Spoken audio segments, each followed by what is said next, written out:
Bonjour à tous et bienvenue à l'écoute d'un podcast un peu spécial puisqu'on fête les 20 ans de CloneWeb. On va donc un peu vous bousculer vos habitudes d'auditeurs pendant 2 heures. Vous pouvez évidemment toujours nous écouter avec une boisson fraîche comme nous ici ce soir et vous pouvez aussi réagir sur les réseaux sociaux avec le hashtag CW20ans.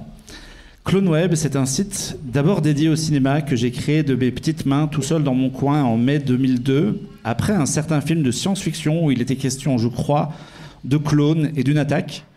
Je venais à l'époque du monde de l'associatif et du fanzine et basculer sur Internet était la bonne chose à faire au bon moment.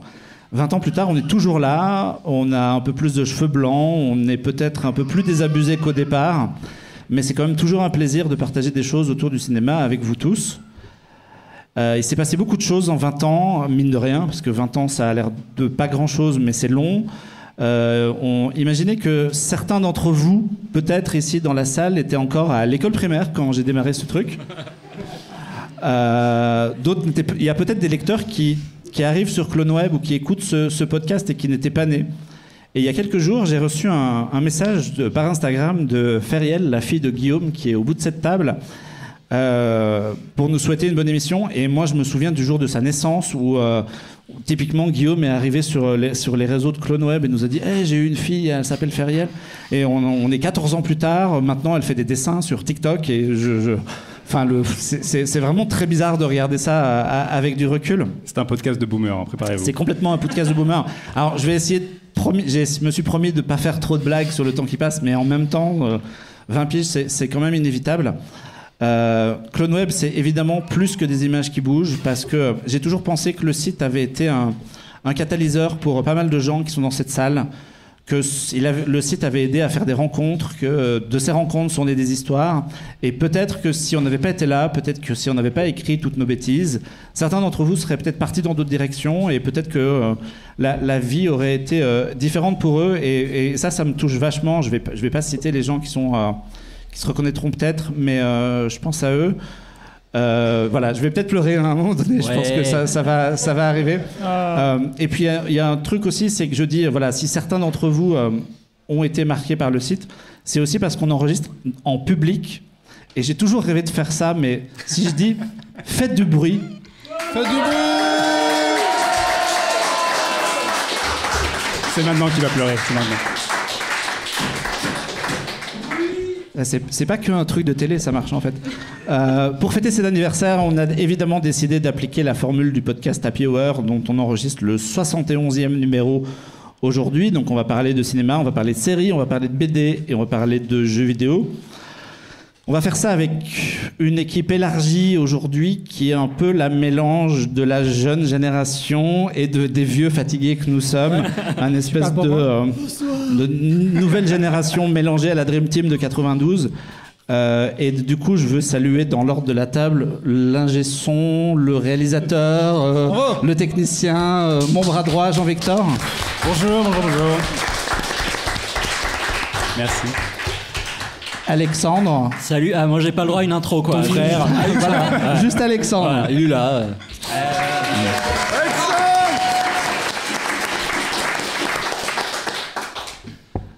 Amandine, qui pour le coup était, je crois, vraiment à l'école primaire quand on a démarré. Merci pour cette intro, bonjour.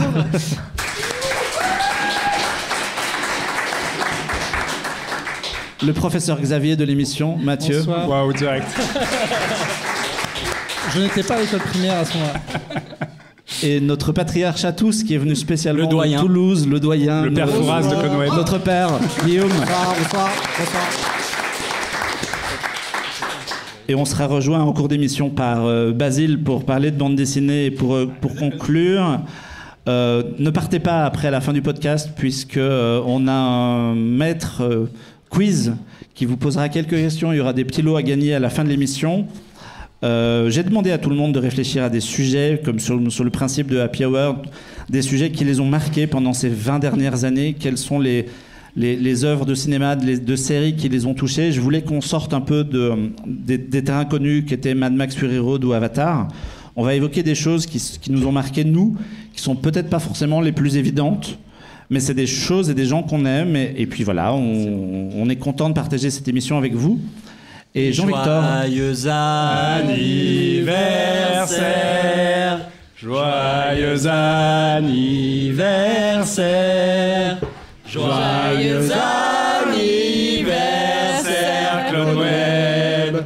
Joyeux anniversaire. C'est la fin de ce podcast, merci à tous. Et il ne pleure toujours pas. Non. C'est bon, tu Et peux il a pris un reprendre shot, quand le même. cours de ton existence. Comme la... On l'a perturbé. On l'a perdu, ouais. comme quand même la base de CloneWeb, c'est le cinéma, on va commencer par ça.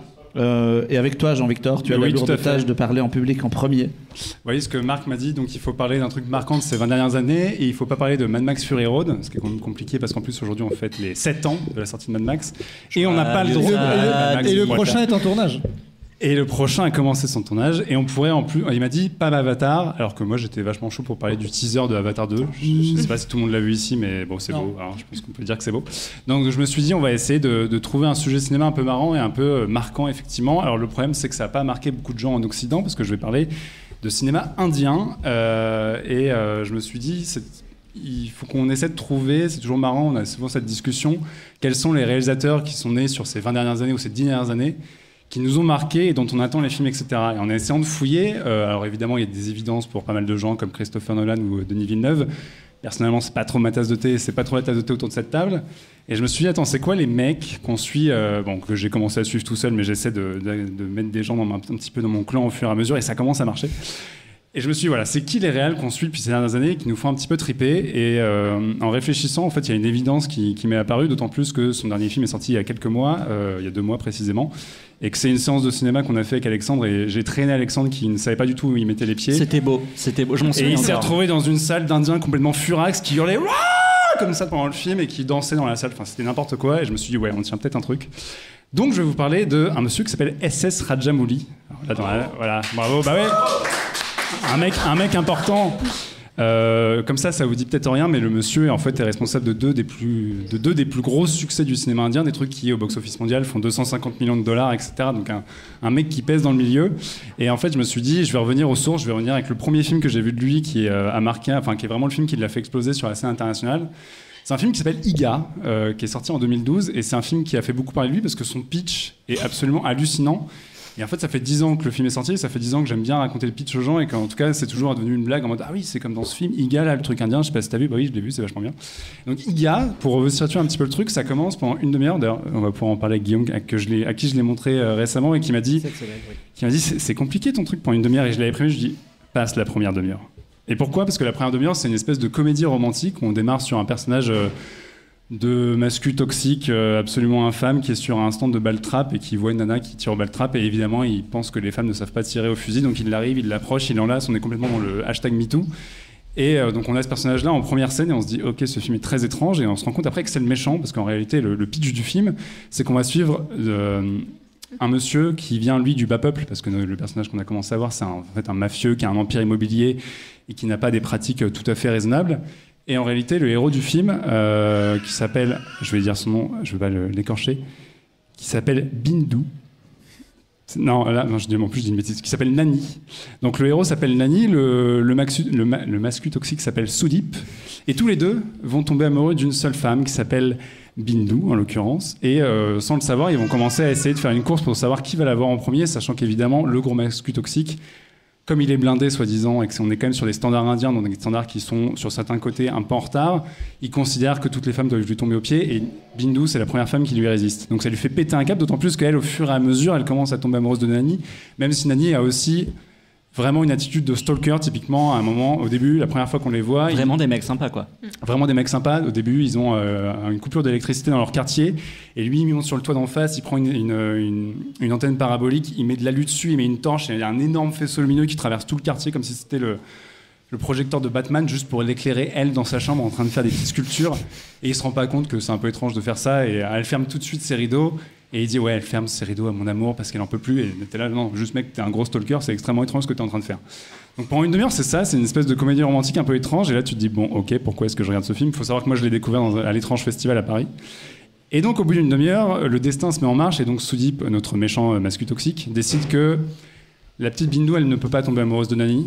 Et là, on rentre dans une tragédie grecque puisqu'il assassine vraiment ultra violemment notre héros Nani. Et on se dit, bon, ce film est vraiment très étrange, mais ce n'est que le début. Puisque d'un seul coup, on découvre que Nani a été assassiné sur un lieu sacré et qu'il va se réincarner en mouche.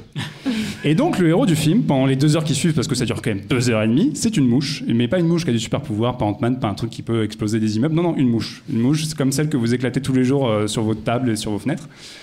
Et donc le héros du film, d'un seul coup, est une mouche qui, très vite, va se retrouver face à ce méchant, et toute sa mémoire va lui revenir, et donc cette mouche va décider de se venger.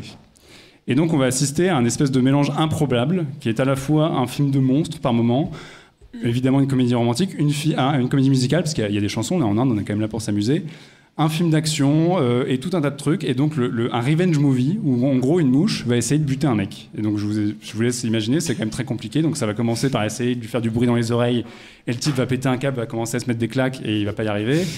Et ça va prendre des proportions monstrueuses, parce que ce qui est assez hallucinant avec ce pitch à la con, c'est que ça dure 2 heures et demie, et que le type a l'inventivité et l'énergie pour faire tenir ça à la réalisation pendant 2 heures, notamment quand la mouche apparaît pour la première fois et donc on découvre sa vie de mouche. On est dans un espèce d'immense canyon et d'un seul coup il y a de l'eau qui arrive avec une énorme inondation, etc. Enfin, avec un flot complètement immense qui arrive, et on pourrait presque revoir la scène du Roi Lion où tu as Simba avec les gazelles, sauf que c'est une mouche et ses ailes sont collées, donc il détache ses ailes, il n'y arrive pas, il décolle comme il peut, et d'un seul coup on se dit bon il a vécu un truc épique, et là il y a un objet gigantesque qui arrive dans le ciel et qui écrase tout sur son passage, et c'était une simple chaussure. Et en fait on se rend compte de l'échelle du truc. Et ce qui est assez marrant, c'est qu'effectivement les effets spéciaux sont un petit peu d'époque, c'est pas non plus une production américaine, mais il y a ce truc où tout de suite tu dis en fait les gars ont des idées complètement folles et ils arrivent malgré tout à les mettre en scène avec leurs moyens eux. On est quand même dans le cinéma indien, c'est pas non plus des budgets délirants par rapport à ce qu'on peut voir à l'étranger. Et en fait ce qui est génial avec ce film là, c'est que donc tu as 2 heures sur ce principe de mouche et ça tient à fond. C'est toujours dans la surenchère, etc. Parce qu'effectivement le méchant va commencer à péter un câble, va se terrer chez lui, va faire des espaces stériles et il va y avoir tout un tas de mécanismes et de trucs narratifs pas possibles pour dire je vais coincer cette mouche parce que j'en ai buté 150 000 mais j'ai pas buté la bonne, putain. Et tous ces hommes de main vont essayer de chasser les mouches.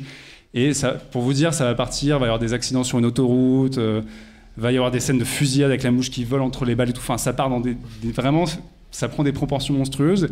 Et en fait, ce qui est marrant, c'est que sur ce pitch de base et ce pitch qui tournait dans le festival au moment où on l'avait vu il y a 10 ans, en disant il y a un film, c'est un mec qui se réincarne en mouche, il se venge. En fait, tu as 2 heures et quart de pur divertissement où tu t'ennuies pas une seconde parce que les types, ils ont toujours la bonne idée à la con et surtout, ils arrivent à tenir leur truc. Et en ayant découvert ce cinéaste-là, à l'époque, je trouvais ça drôle, mais je me disais, j'ai quand même passé un super bon moment. Ah, merci. C'est la dédicace. Ah, c'est beau. Et par la suite, en fait, tous les films qu'il a fait, à savoir les 2 Bahubali, où en gros, il fait un espèce de Moïse dans une Inde fantasmée, et le film qui est sorti cette année qui s'appelle RRR, et non, ce n'est pas un film de Alain Chabat, qui est l'histoire de 2 hommes qui tout lient, mais tout désunis en même temps dans l'Inde de 1920 sous le colonialisme britannique.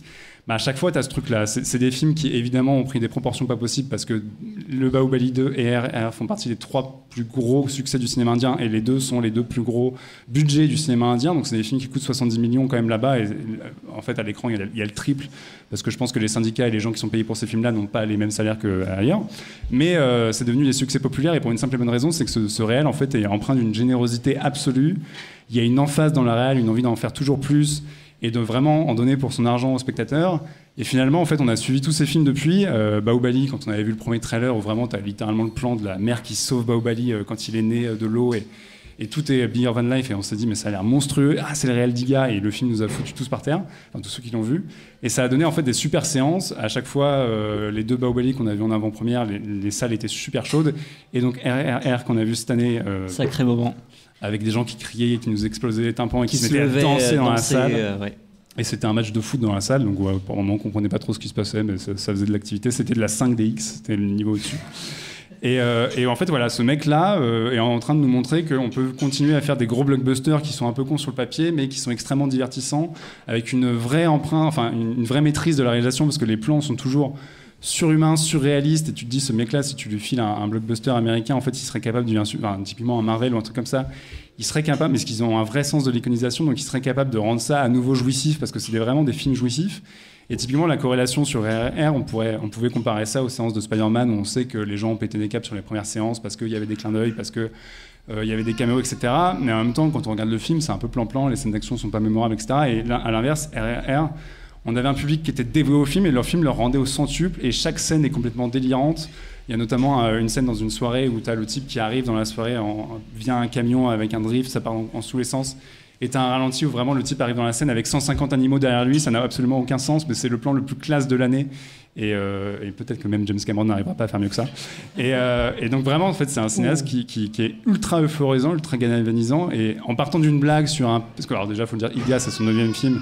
Et c'est un type qui a vraiment commencé au début des années 2000, qui a commencé notamment à la télé indienne, etc., mais qui a petit à petit gagné ses galons et qui est devenu un petit peu le fer de lance du cinéma indien, plus gros budget que jamais, etc.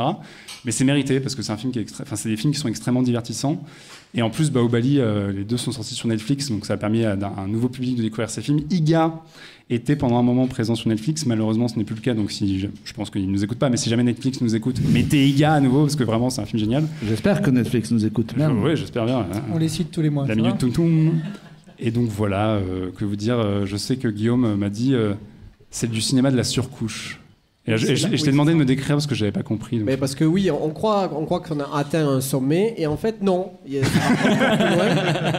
Donc voilà, au début évidemment cette mouche, enfin c'est ce que tu disais tout à l'heure, elle embête le méchant, mais ça reste ça reste quelque chose de réaliste. Oui, une mouche nous a déjà embêtés et on ressent les mêmes choses que le gars.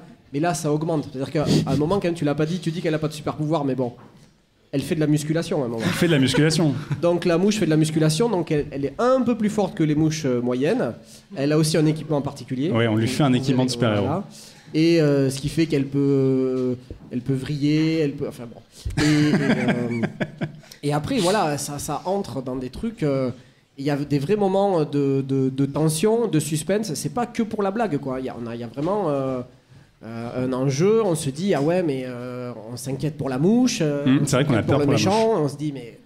Et ça monte avec des scènes incroyables, des cascades, des explosions. C'est très très fort. Voilà, donc maintenant j'invite plein de gens à nous rejoindre dans la secte SS Rajamouli. Sachez qu'il y a des millions d'Indiens qui sont derrière, donc vous ne serez pas tout seul.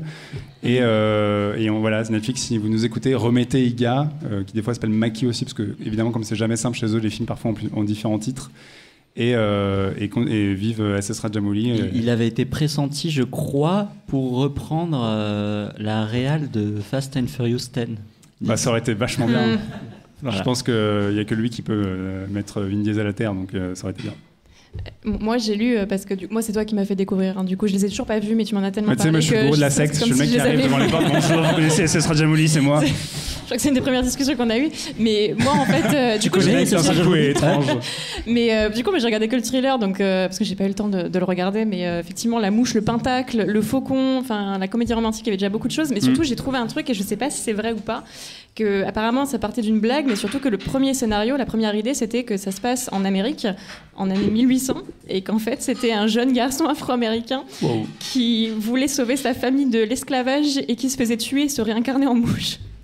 Ouais, je pense que là ils se sont confrontés aux producteurs indiens qui ont dit calmez-vous. Je pense que ça partait un petit peu mal, mais ça m'a bien fait rigoler. Mais non, pour le coup, c'est un scénario qui date des années, du début des années 2000, parce que en fait, SS Rajamouli, je ne l'ai pas dit, mais c'est quelqu'un qui est né dans une famille de cinéma. Son père est scénariste, son frère est acteur, il a un cousin qui est production designer. Enfin, c'est un mec qui a vraiment grandi là-dedans. Et effectivement, c'était une blague avec son père scénariste, où son père lui disait t'imagines, on ferait un film où c'est une mouche qui se venge.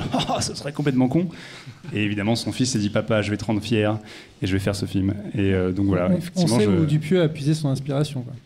Ouais, mais Dupieux est très en dessous. Dupieux, ça dure 1h15 et t'es là, ouais, mais peut-être qu'il a vu hier avant de faire Mandibule, ce serait pas impossible. Mais toi, t'avais vu RRR de façon normale? Moi, j'ai vu RRR dans une salle un peu classique au MK2 Bibliothèque un matin en plus, donc c'était vraiment une salle vide. Que des gens de gauche. Peut-être. Et je crois que jusqu'à présent, c'est toujours le meilleur film que j'ai vu depuis ces 5 derniers mois. Hein. Voilà. Si on doit faire un classement des meilleurs films de 2022, RRR est tout au-dessus. C'était complètement dingue. Donc on peut aussi dire à Netflix, comme Bahubali, achetez les droits de RRR parce que les gens ont besoin de le voir. Donc on espère que vous pourrez le voir très bientôt. Et ça tombe bien, et comme tu disais, Bahubali, justement, si vous vous intéressez au cinéma de SS Rajamouli, les deux parties sont sur Netflix, donc c'est complètement rattrapable. Et en préparant cette émission, j'ai découvert que le Diptyque avait aussi une série d'animation qui sur 5 ou 6 saisons qui se déroulent avant. Ah putain, je pensais que j'en avais raté qu'une, j'en ai raté 6. Okay. C'est un peu le bazar parce que uniquement la saison 3 est disponible sur Prime, donc ça n'a pas de sens parce que tu n'as pas le début et la fin, mais tu peux jeter un œil un petit peu à la qualité de l'animation. Et surtout, ça me fait une transition toute trouvée pour enchaîner sur mon sujet, puisque quand j'ai demandé à tout le monde de préparer cette émission, j'ai demandé à tout le monde de piocher dans 20 ans de pop culture, et je me suis demandé, mais moi, qu'est-ce qui m'a marqué et de quoi je pourrais parler pour mon émission anniversaire? Et je me suis retrouvé un peu coincé là-dedans, et je me suis dit, qu'est-ce que je fais? Est-ce que je fais un sujet sur l'attaque des clones? Bon, c'est un peu bateau. Et t'aurais dit non, t'as dit non à Mad Max et Avatar. En même temps, on avait déjà eu on a un projet sur l'Outrider avec Robert qui est présent ici. On aura l'occasion de revenir sur le film autrement. Je me suis dit, est-ce que je parle d'un film de super-héros, mais si j'aborde Spider-Man 2, qui est toujours mon préféré, je vais basculer sur Sam Raimi, on va parler de Marvel, et du coup, ça va devenir du bashing, et ça va devenir des heures. Et puis, je me suis rappelé d'une série animée dont je vous ai rabâché les oreilles pendant 2 décennies. Le Dernier Maître de l'Air, Avatar, le Dernier Maître de l'Air. Parce qu'en fait, finalement, je me suis rendu compte quel a été le fil rouge de ces dernières années en ce qui me concerne. Alors, j'ai eu la chance de croiser, notamment au Festival d'Annecy, plusieurs des réalisateurs qui ont contribué à cette série d'animation. Et ça me semblait, du coup, le sujet tout trouvé pour en reparler, et aussi pour évoquer un petit peu que sont devenus tous les gens qui ont travaillé sur cette série. D'ailleurs, je me demandais aussi qui dans cette salle, puisqu'on est du coup en public, regarde encore des séries d'animation le dimanche matin. Il n'y a que toi, Marc. Il y a 5-6 personnes quand même. Il y a un petit peu plus. Ouais. Il y a encore des gens qui regardent le dessin animé le dimanche. Dénoncez-vous. Oui, mais Mathieu, toi, ça compte pas. Oui, alors regarde Peppa Pig, ça compte les gens qui regardent la Patte Patrouille, c'est. Qui regarde Peppa Pig vraiment au premier degré. Pas mon sujet, s'il te plaît. Du coup, moi, je vais vous parler du Dernier Maître de l'Air. Je vais pas appeler ça Avatar parce que tout le monde va penser au film de James Cameron et on va jamais s'en sortir, surtout avec la Voix de l'eau qui arrive bientôt. Le Dernier Maître de l'Air, c'est une série d'animation qui date de 2005, donc il y a 17 ans, mine de rien. C'est 61 épisodes créés par deux mecs qui s'appellent Michael Dante DiMartino et Brian Konietzko. Et pour vous la pitcher brièvement, ça raconte l'histoire. Ça se passe dans un univers où il y a 4 peuples qui sont définis par leur pouvoir basé sur les éléments, donc l'air, le feu, la terre et l'eau. Et il y a au milieu de ce peuple un élu, l'Avatar, qui se réincarne pour chaque génération et qui est le seul à maîtriser les 4 pouvoirs en même temps. Ça lui permet d'être une sorte de super-héros et ça lui permet de maintenir la paix dans un royaume où les oppositions sont fréquentes. Sauf que la série animée démarre alors que l'avatar du moment, Aang, a disparu depuis 1 siècle. Et pendant 100 ans, l'univers s'est retrouvé sans cet élu et a vécu sa petite vie. Et du coup, un dictateur a commencé à poser ses pions. Et la série, du coup, va se dérouler quand Aang réapparaît, retrouve la vie. Et quand il rencontre un groupe d'adolescents, et tous ensemble, ils vont à la fois d'abord se lancer dans une quête qui est censée lui permettre à lui de retrouver les 4 pouvoirs et de devenir l'élu, et en même temps de faire face à l'adversité. Ce qui est super intéressant dans le Dernier Maître de l'Air, c'est les influences, puisque évidemment, quand Konietzko et DiMartino ont créé la série, ils sont allés piocher vachement dans la culture asiatique pour les combats, pour l'influence, pour la musique. Ils sont allés chercher des idées chez Miyazaki, ils ont regardé Cowboy Bebop. Mais en avançant dans le développement, ils ont aussi créé une des premières séries animées inclusives.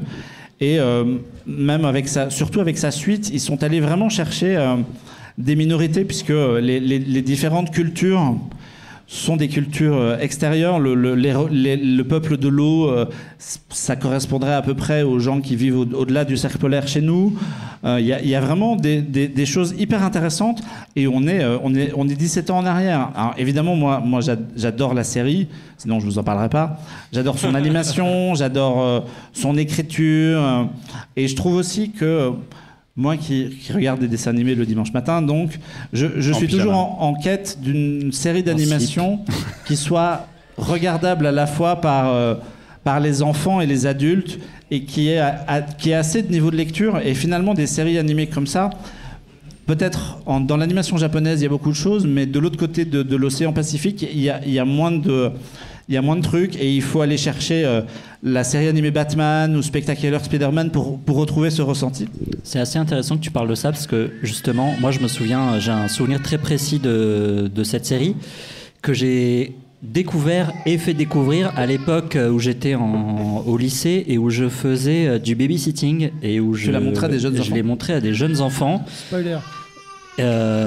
Qui avaient entre, je pense, 8 et 12 ans et qui tous les mois me disaient Avatar, où est-ce qu'on en est et tout. Donc et moi je kiffais autant qu'eux, quoi. Donc c'est assez intéressant.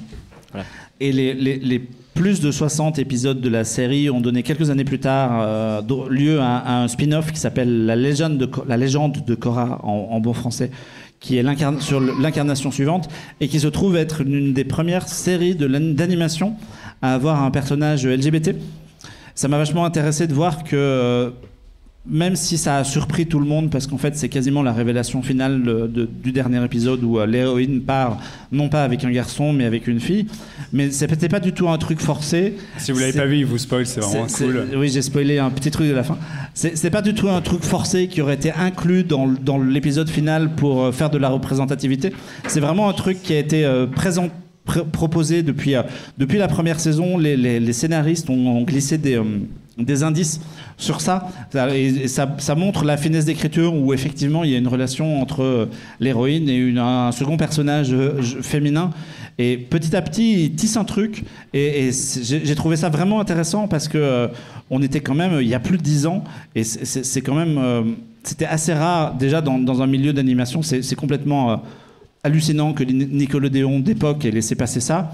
Et finalement, ça a fonctionné, et ça a même donné une suite en il y a des gens qui passent devant la table. Il y a des gens qui passent devant nous. Avec YouTube, vous avez l'image. En courant comme dans les animés japonais. Et c'est un petit peu troublant.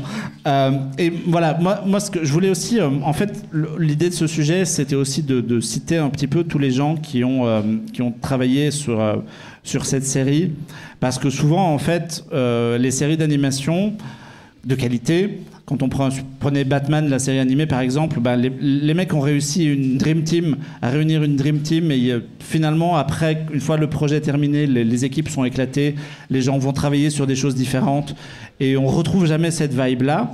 Et ici, dans Avatar, je trouve que le dernier maître de l'air a permis des choses un petit peu différentes. Autant sur Bruce Timm, sur Batman et Justice League, Bruce Timm, qui est un des créateurs principaux, lui, il est toujours chez Warner, mais il est quasiment dans un placard où on le sort de temps en temps pour venir faire une petite production. Eric Randomski, qui est le co-créateur de la série, il est parti sur Spider-Man chez Marvel, mais il y fait a priori pas grand-chose vu le résultat pas terrible de la série. Et voilà, cette série a inspiré du monde, et d'autres sont partis avec ce bagage que le projet leur a donné. Et alors, je vais name dropper des gens, mais par exemple, l'épisode pilote de Last Airbender a été réalisé par un monsieur qui s'appelle Dave Filoni, qui parle peut-être à des gens plus récemment, puisque maintenant il fait la pluie et le beau temps chez Lucasfilm. C'est l'homme au chapeau qui produit Le Mandalorian, le Clone Wars et Boba Fett. T'as réussi à le caser, hein. C'était plus fort que toi, il fallait que tu parles de Clone Wars, quoi. On va pas parler de Roboger encore. Encore, ouais. Il faut penser aussi que, au-delà de Filoni, quand M. Night Shyamalan, qui est quand même pas un petit réalisateur, a découvert la série en la regardant avec ses enfants, et s'est dit hey, mais si j'en achetais les droits pour en faire un truc. Alors ça c'est pas le meilleur côté, mais truc. Le résultat est ne faites pas ça chez vous. Ouais. Le résultat est pas terrible. Moi j'aime vraiment pas le film, et mais gentil. J'aime bien l'idée qu'un réalisateur se dise en regardant une série d'animation, on pourrait en faire quelque chose, on pourrait en faire une adaptation live, et en plus la série a eu le mérite, c'est peut-être son seul, de confirmer Dev Patel, qui avait été révélé par Slumdog Millionnaire l'année d'avant. Voilà, et après je vais name dropper du monde, mais on peut aussi citer Aaron Eaz, qui a été un des premiers scénaristes qui a écrit une série Netflix qui s'appelle Le Prince Dragon, que je recommande vachement. Il y a les Coréens d'un studio qui s'appelle Mir, qui ont fait toute l'animation de Legend of Korra, qui sont maintenant chez Netflix pour travailler non seulement sur la partie animée de The Witcher, puisqu'ils ont fait le film d'animation, et ils sont aussi à l'origine d'une série qui s'appelle Dragon's Blood. Il y a Ethan Spalding, un des réalisateurs des épisodes, qui est parti chez Warner, qui a fait des films de super-héros et les 2 adaptations animées très très sanglantes de Mortal Kombat. Il y a Lauren Montgomery qui est parti chez Voltron pour Netflix. Il a cité ses robots géants. Voilà, c'est bon, les robots, on les a aussi. C'est bon. Il y a... c'est pas terminé. Il y a Tim Hedrick, que j'avais eu la chance de rencontrer à Annecy il y a 2-3 ans, qui est parti développer pour Netflix aussi une série basée sur la franchise Fast and Furious. La meilleure. Et qui, mine de rien, n'est pas une série d'animation ratée. C'est même plutôt sympa à regarder. Est-ce que tu es en train de dire que c'est mieux que les derniers films? Si vous avez l'occasion, le dimanche matin, exactement. En slip. Et puis je voulais conclure sur Joaquim Dos Santos, qui est parti sur Legend of Korra et qui maintenant est désormais aux manettes de la suite de Spider-Verse. Donc on est quand même sur des pointures. Et si je voulais citer aussi tous ces gens, c'est parce qu'en fait, ce sont des noms que je considère être dans l'ombre, que vous ici autour de cette table, ça vous parle pas forcément. Et il y a 2 ans, pendant le Covid, j'avais fait des petites interviews par Skype, un peu dans le contexte d'Annecy, et j'avais eu la chance de parler à Ethan Spalding, qui est un des réalisateurs d'Avatar, qui travaille désormais chez DC Comics. Et il m'avait dit, pendant cette interview par Skype, hyper gentil, vraiment, le gars était hyper agréable, il m'avait dit, mais personne ne sait qui je suis, pourquoi vous m'interviewez? Et je lui ai dit, mais, enfin, vous avez fait Avatar, vous avez fait 40 000 choses chez DC Comics, vous êtes un réalisateur, pour moi, vous êtes aussi important qu'un Zack Snyder ou... Super le compliment, merci. Bah, le mec a coupé Skype direct. Ou qu'un réalisateur chez Marvel. Et je trouve dommage que ces noms-là ne soient pas davantage mis en lumière. Voilà, typiquement Spalding, avec qui j'ai eu la chance de parler et qui en plus, par la force des choses, est un peu devenu un copain, puisque on discute encore de temps en temps. C'est complètement quelqu'un qui a forgé une partie de ma culture actuelle grâce à ce que lui a fait. Et je trouve ça très dommage qu'en fait les gens ne s'intéressent pas à ça, comme si l'animation c'était un truc lambda et que le réalisateur d'un film d'animation c'était plus quelqu'un qu'on avait envie de citer. Donc voilà, moi je voulais profiter des 20 ans de ce podcast pour name dropper des gens et leur rendre hommage, parce que je trouve que vraiment ils ont fait des choses hyper enrichissantes. Alors évidemment la franchise Last Airbender, c'est pas fini. Netflix a acquis les droits pour faire une adaptation en série live, mais qui est en train d'être problématique puisque les créateurs originaux qui avaient été embarqués dans le projet l'ont quitté pour différents créatifs. Netflix, qui a toujours les droits de la série, va continuer sur le projet sans eux, faire son petit truc, l'annuler sans doute au bout d'une saison parce que personne ne regardera. Ça va être super. Ce sera probablement dégueulasse. Mais Michael Dante Di Martino et Brian Konietzko, qui sont à l'origine, eux deux, ils ont monté une boîte en partenariat avec Nickelodeon qui s'appelle Avatar Studio. Et la boîte est destinée à enrichir l'univers, à proposer de nouvelles choses, de nouvelles séries. Il y a un film d'animation qui est en développement. Un film d'animation Avatar? Un film d'animation Last Airbender, okay. Absolument, qui viendra... on ne sait pas si ce sera avant, après, quand, pendant... Mais en tout cas, il y aura un film d'animation qui viendra compléter les 2 séries actuelles. Bonjour aux gens qui viennent d'arriver ou qui sont arrivés entre-temps. C'est cool de vous voir. Donc voilà, évidemment, la série est sur... Guillaume, il a vu peut-être? Évidemment, la série est sur Netflix. T'as tout vu, toi, d'Avatar? Non? Non, j'ai pas tout vu. Ou alors j'ai un peu oublié. Mais, ce qui est aussi possible. Je suis le vieux. Mais justement... un des gros avantages de la série, c'est que c'est une série qui se déploie, je trouve. Parce que la première saison est assez simple, on va dire, puisque c'est Aang qui se réveille. Mais simple à tous les niveaux. Les scénarios sont assez simples. Des petites quêtes, des voilà, petites avancées. Et même techniquement, je veux dire, il y a des moments, c'est un peu moyen, quoi. Il n'y a pas une full animation. Enfin, bon, bref, il n'y a pas de toute façon une full animation, mais c'est un peu saccadé, je trouve. Et plus la série avance, et plus elle se complexifie, elle se densifie. Et ça veut dire que voilà, la série grandit avec ses spectateurs, quoi. Parce qu'au départ, c'est quand même une série jeunesse, hein, même si je suis d'accord avec Marc, c'est pour tous les publics. Mais vraiment, ça prend pas les enfants pour des imbéciles et ça les fait grandir. Et enfin voilà, ils grandissent avec la série. Et même, ça fait grandir des gens de 22 ans à l'époque, comme Marc avec la série, et ça, c'est beau. Qui sont toujours là 20 ans plus tard. Et du coup, je vais céder la parole, hein, je vais arrêter de vous embêter avec mes bêtises de séries d'animation. Et du coup, moi, autant je voulais rendre hommage à une série que je considère comme étant bien connue, autant toi, Mathieu, tu voulais justement Tu voulais parler de Peppa Pig tu voulais saison parler d'un 2. truc de personne connaît. Vraiment génial. Tu Peppa voulais Pig, justement... j'adore. Non, lui, au contraire, il voulait profiter du podcast et du fait que... Rendre hommage. Pendant 20 ans, il y a tout un tas de séries hyper cool qui sont passées en dessous de nos radars et peut-être qu'on a raté des trucs. Toi, tu voulais nous parler de Rubicon. Rubicon, ouais, je vais vous parler de la meilleure série que personne n'a regardée. En fait. Qui connaît Ouais, voilà, c'est ça. C'est exactement là où je voulais en venir. Le mec est super C'est un élitiste. critique américain qui a dit ça. Mais peut-être que j'ai pas compris la consigne, il faut vraiment me recadrer de temps en temps. Quand Marc nous a proposé de parler un peu de ce qui s'était passé pendant 20 ans, je me suis dit, je me suis beaucoup creusé la tête sur les succès et comme nous tous, je pense qu'on pourrait reprendre très facilement des choses assez emblématiques. Et moi, il y avait quelques petits trucs comme ça, ou des échecs qui m'avaient un peu, dont je me rappelle assez régulièrement. On dit bonjour encore aux gens qui arrivent. Et je voulais vous parler de Rubicon, qui est une série AMC, réseau très connu américain qui diffuse notamment The Walking Dead, qui diffuse Mad Men, dont on va reparler. Spoiler. Qui diffuse Breaking Bad, Better Call Saul, etc. Et ce qui est très très drôle, c'est que Rubicon, c'est une série un peu d'espionnage qui parle de ces gens qui analysent les datas déjà à l'époque en 2010. Donc la série a été diffusée de juin à octobre 2010. T'étais déjà dans le métaverse à l'époque, c'est fou. Et ça n'a aucun rapport, merci. Et ça parle d'un héros qui est joué par James Badge-Dale, qui jouait dans 24 heures chrono et d'autres choses. Qui joue Will Travers, un analyste américain qui bosse dans un espèce de faux CIA et qui a perdu sa femme et sa fille dans les attentats du 11 septembre. Et on baigne en pleine période paranoïaque post-11 septembre, justement, où on ne sait pas trop qui fait quoi dans les agences, dans le renseignement international, qui est terroriste ou pas, qui est infiltré, etc.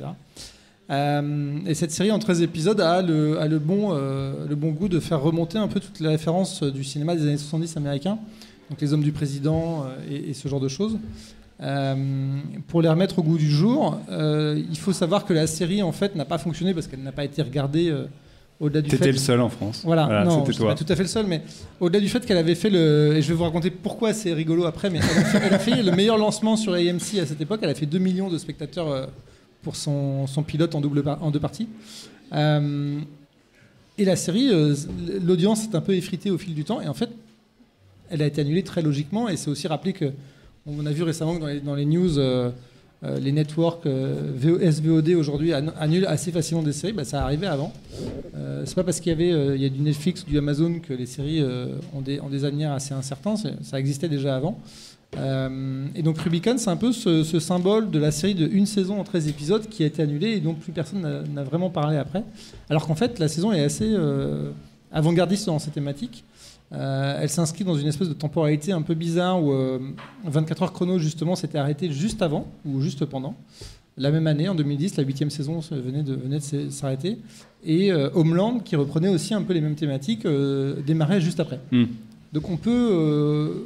envisager quelque part que c'était un peu vraiment les 6 mauvais mois où il fallait pas lancer ce genre de truc parce que et ils sont tombés à pic. Entre 2 gros hits de la télévision américaine, Rubicon était arrivé juste comme ça, pouf, sur un registre un peu moins action, un peu plus conspiration, vraiment paranoïaque. Et c'est ça qui est assez extraordinaire, c'est que ce qui pour moi reste quand même une saison assez extraordinaire, n'a pas fonctionné. Voilà, j'aimerais bien rappeler aujourd'hui les gens qui sont tombés au combat. J'ai pas trop compris de quoi ça parlait. C'est un analyste qui est un peu dans une agence à la CIA, dans une espèce de think tank américain à New York, et qui analyse des informations pour dire justement au FBI ou à la CIA s'il y a une menace ou pas terroriste. Et du coup, il y a un fil rouge, je suppose. Alors le fil rouge, c'est que son boss se fait tuer dans le premier épisode et que du coup, voilà. Conspiration, qui fait quoi, est-ce que son boss était gentil, méchant, etc. Est-ce qu'il était vacciné, tout ça. Et avec tout le background vraiment du 11 septembre et de toute cette mythologie américaine dont 24 heures chrono, c'était en parlait beaucoup plus tôt sur le registre de l'action, mais 24 heures chrono, il faut rappeler que la première saison avait démarré alors que le 11 septembre, a été diffusée juste après le 11 septembre, donc la série avait été commandée avant le 11 septembre. Rubicon, ça baignait vraiment là-dedans, quoi. C'était juste 2-3 ans avant avant que Ben Laden tombe. Enfin voilà, c'était dans un registre très concret et pourtant, peu de gens s'y sont intéressés. Du coup, ouais, on est sur un espèce de thriller paranoïaque qu'on pourrait rapprocher de New York, de Mr. Robot récemment ou un truc comme ça, quoi. Voilà, exactement. Et Okay. c'est très étrange de voir que cette série qui, malgré tout, était très bien faite, n'a pas rencontré son public, quoi. Donc je voulais rendre hommage. C'est beau, c'est beau. Voilà. Beau geste. On rappelle que Beau AMC, geste. on en reparlera tout à l'heure, a produit de nombreux hits, mais celui-là Hit n'a pas series. fait. Et voilà. Et on a perdu Marc. Marc est en train de dire Marc bonjour à dit tout le monde. bonjour à des gens. Pardon, gestion de podcast. Il y a Voilà, des vous gens avez- qui vous avez rentrent le dans pouvoir cette de salle perturber puisqu'on enregistre un podcast en public et du coup je suis perturbé. Mais ça va aller. Ah oui, j'ai cherché, j'ai cherché si la série était toujours disponible de manière Ça va légale. bien se passer. Je n'ai pas vérifié. Elle cette est en information. achat sur Apple. Elle Tu est, peux l'acheter elle est en disponible sur Apple TV pour 7 euros pour simplement l'intégralité de la saison. Donc je trouvais que c'était Pas cher. ça fait 1 euro l'épisode quasiment, donc c'est quand même un truc un peu plus raisonnable. Et si vous n'êtes pas satisfait, Mathieu vous rembourse. Voilà, C'est exactement. l'opération pour les 20 ans de Clone Web. Contactez-moi en direct. Envoyez un message privé sur le Envoyez vos compte rimes. de Happy Hour à Mathieu et il vous rembourse votre achat. Moi j'aime vachement James Badgel, je trouve que c'est un acteur complètement sous-estimé. Sous-estimé et qui est passé Ouais. chez Michael Bay aussi un peu. Et... Complètement des seconds rôles. On va reparler puisque c'est à moi d'enchaîner et que je suis complètement perdu. On reparlera de séries avec Alexandre juste après. Mais depuis quelques années sur Clone Web, il y a un jeune homme qui parle de bande dessinée. Oui. Oui, c'est à toi que je fais référence. Tu vas régulièrement au Festival d'Angoulême. Tu as multiplié les chroniques chez nous. Et du coup, quand je t'ai sollicité pour ce podcast, je t'ai imposé la BD en me disant c'est pas possible, tu es obligé de parler de BD et je veux qu'on cale un sujet BD. Et tu m'as dit que c'était globalement assez compliqué de choper une œuvre en particulier et de s'arrêter sur un tome de BD en particulier, mais que c'était peut-être l'occasion de revenir un petit peu sur une thématique plus globale qui a traversé ces 20 dernières années, à savoir la montée en puissance des auteurs. Oui, exactement. Alors, C'est-à-dire- attendez, je tiens à dire qu'on n'était Oui. pas au courant de cette imposition et qu'on se désolidarise complètement de cette tendance un peu. Ah oui, c'était. Alors, mais il y a- Clone Web, c'est une démocratie avant tout. Il y a voilà. que Guillaume qui a été Si imposé tu veux tout là-dessus. savoir, en fait, au départ, Marc m'a dit quel est le truc qui t'a marqué dans ces 20 dernières années. Et moi, j'ai dit clairement, c'est le piment d'Espelette. C'est vrai. Clone Web. Bien sûr, le piment d'Espelette, tu peux en C'est mettre vrai. partout. Ça, tu vois, ça Ouais, ça rehausse donne du le goût, plat ouais. sans C'est vrai. piquer. Moi, c'est le truc des 20 dernières années. C'est Ça, le et master alors- food trick. Il va en parler pendant 20 minutes. Voilà. C'est parti. En plus, toi, t'habites Toulouse, donc tu peux Mais quasiment voilà. aller chercher le Et piment donc, d'Espelette je sur sais place. Produit lui-même. Je me suis dit, écoute, accent du sud-ouest, on y va, on va parler de bouffe. Voilà, le piment d'Espelette et la burrata, et voilà. Et Marc t'a dit bof. Et Marc il a dit ah mais c'est l'album de qui? Non bref. Et non effectivement moi j'essaie de trouver un titre sur les 20 dernières années et ça a été très très difficile. Il faut dire que le marché de la BD a explosé ces dernières années. On parlait déjà de surproduction il y a 20 ans, bon ça n'a pas baissé depuis. Donc c'était dur de trouver une série ou un album marquant. Et en revanche Mais tu l'as fait. mais non. T'as trouvé un créneau. Mais non Oui. c'est pas ça, c'est-à-dire que Il a trouvé un T'as angle. trouvé un angle. Oui. voilà, j'ai trouvé un angle. C'est-à-dire que dans mon petit brainstorming personnel, ce qui s'est passé, c'est que c'est surtout des noms d'auteurs qui apparaissaient dans ma tête.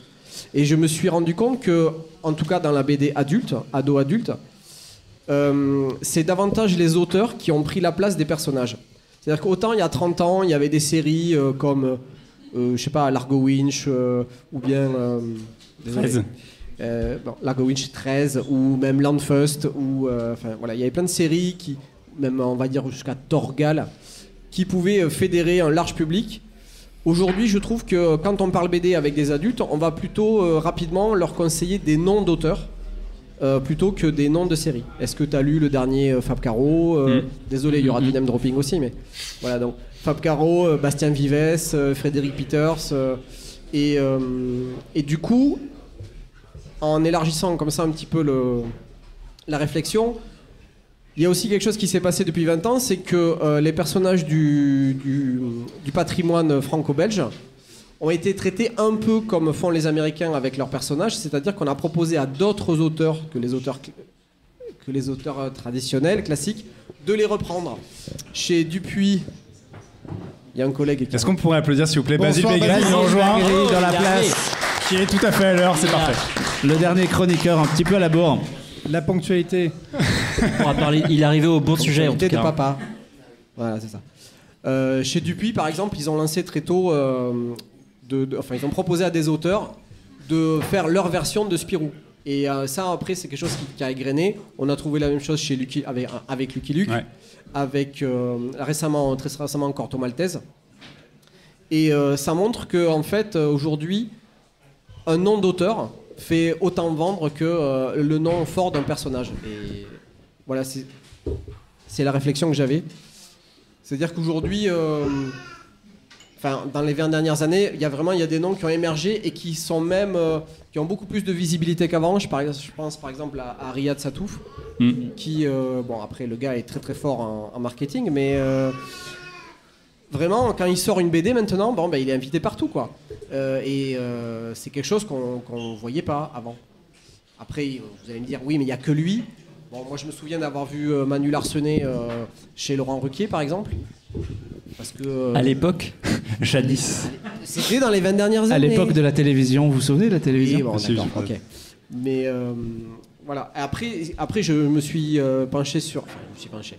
J'ai pensé au marché américain, qui est encore quand même un marché dominé par les personnages. Mais même là-bas, il y a des auteurs qui ont émergé. Tu vois, t'as Craig Thompson par exemple, où on se dit est-ce que t'as lu le dernier Craig Thompson et juste comme ça. C'est ça.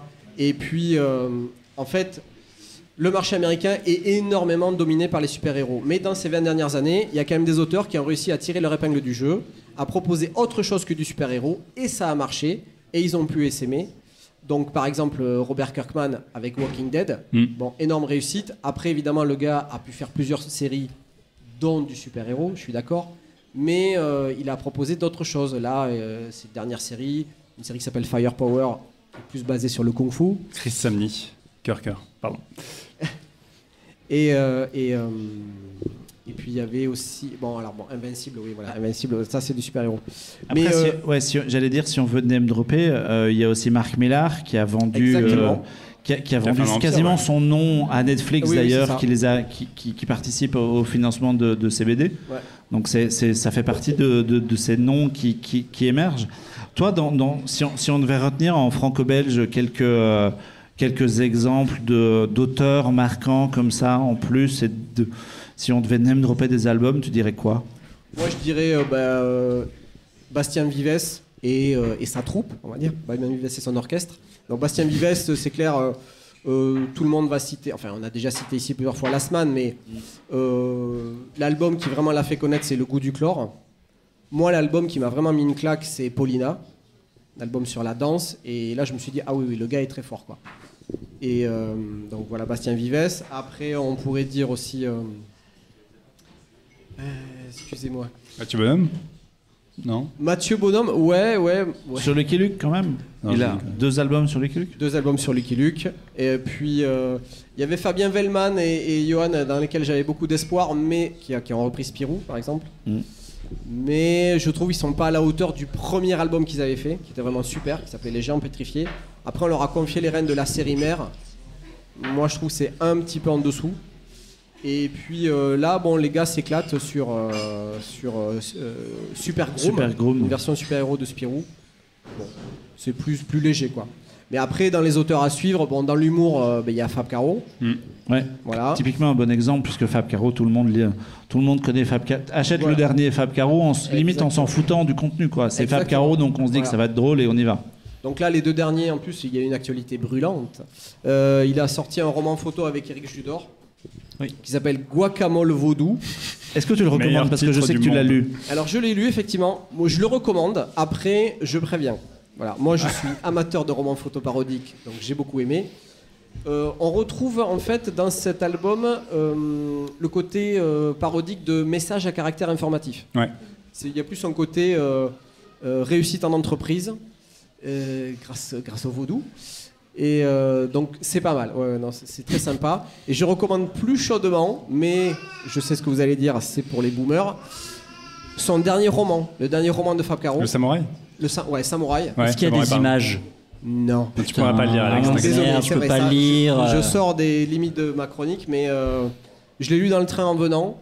Je me suis dit, bon, je vais le commencer. Bon, j'ai tout lu. Hein. Voilà, j'ai tout lu en 4 heures. C'est très très bon. C'est très très drôle. Voilà, il est un très très bon raconteur d'histoire. C'est comme ça qu'il se définit de toute façon. Il se définit pas comme auteur de BD, il se définit comme raconteur d'histoire. Donc ça peut être de la BD, ça peut être du roman. Ouais, puis c'est quelqu'un qui a complètement outrepassé son cadre de base, parce que cette année on a eu le film Zag Zag Zag Zag, qui a été adapté dans 2 versions à Paris. Il y a eu le discours aussi. Ouais. Enfin, c'est Le quelqu'un discours qui a explosé. une chouette pièce de théâtre. Ouais, Son il y a premier beaucoup de choses. roman qui s'appelle Figurec va être adapté par Nicolas et Bruno, les gars qui faisaient Message à caractère informatique. Et qui avait fait une version de Zag Zag Zag Zag Voilà, sur scène ouais, aussi. ouais. Au Et puis il y a aussi une pièce, je sais plus si c'est Moins qu'hier, plus que demain, sur Canal+. Oui, sur Canal+, il y a un programme court en animation tiré de Open Bar et un programme court en live. Ouais. C'est Moins qu'hier, plus que demain. Un peu scène de ménage, mais Un peu moins pire. Et toi, Basile, en tant qu'éditeur, est-ce que tu sens qu'il y a un espèce de renouveau Le mec met les pieds dans le plat. Il vient d'arriver, mais bon, le voilà. mec Bonjour, arrive, Basile. Vas-y, éclaire-nous. Quelle pression. Un renouveau de quoi en fait? Non, mais pas un renouveau, mais plus une montée en qu'on va puissance des auteurs par rapport aux albums. Est-ce que tu es d'accord avec Guillaume ou pas Est-ce du que tu as tout l'impression dans ton travail que finalement maintenant on mise davantage sur les noms des gens plutôt que sur les noms des séries?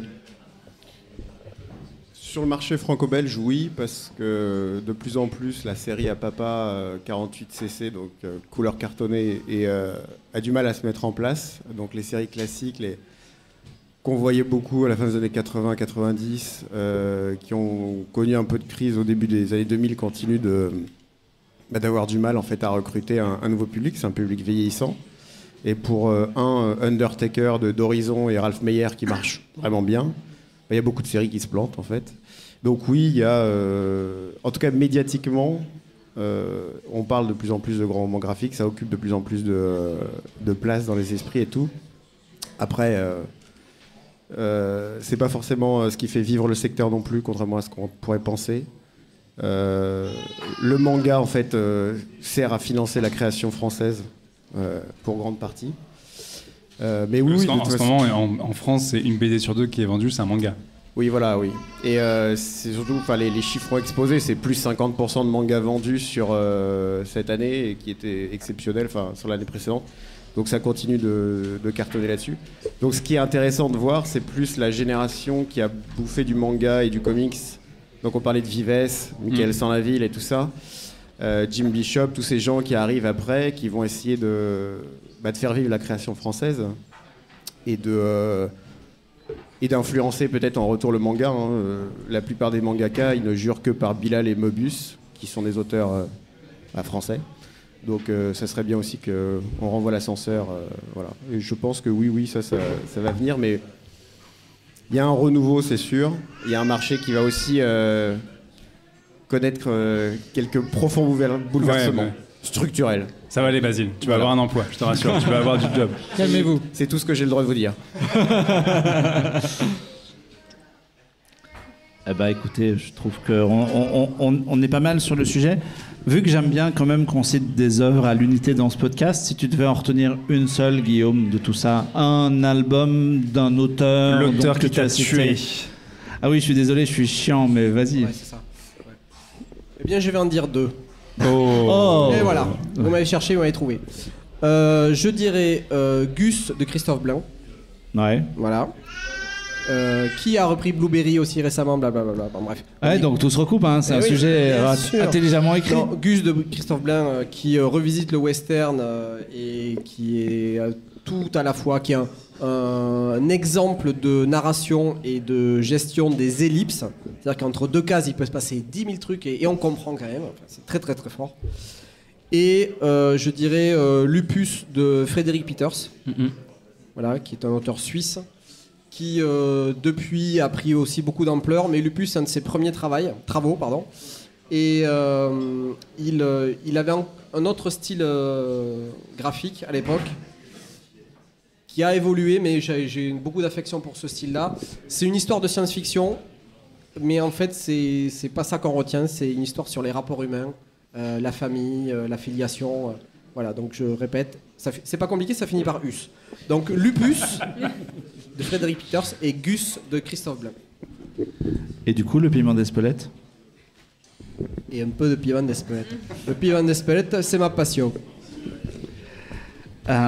On va revenir au monde des séries. J'ai cherché, oui, c'est à toi. J'ai cherché j'ai chaud là. Où était dispo, comment était disponible la série dont tu veux parler. Puis je me suis rendu compte qu'en fait plus personne n'a acheté des coffrets DVD de séries et que maintenant. Si Jean-Victor l'a en coffret intégral. Ouais, je me suis offert à Noël parce que c'était vraiment bien. Maintenant, on se demande sur quelle plateforme est dispo la série parce que finalement. Pardon, je suis troublé. On va parler d'une série qui dispose sur Prime Video. Débrouille-toi. Ouais, pardon. Donc Putain, oui, c'est sur Prime. C'est vrai que merde, oui, c'est sur Prime. Alors avant, c'était sur Netflix. Et effectivement, quand Marc nous a demandé de parler d'un sujet qui nous a marqué dans ces 20 dernières années. Au début, t'as voulu parler de Kyo. J'ai effectivement voulu Et là, on t'a parler... dit, faut pas déconner. Ouais, et puis on m'a dit Angèle, putain, Non, Alex, non plus. Angèle, tu fais chier. Ça fait 2 ans qu'on la connaît, ça va. Taylor Swift. Et donc, effectivement, j'ai pas mal hésité avec Six Feet Under, qui a été longtemps une de mes séries de chevet.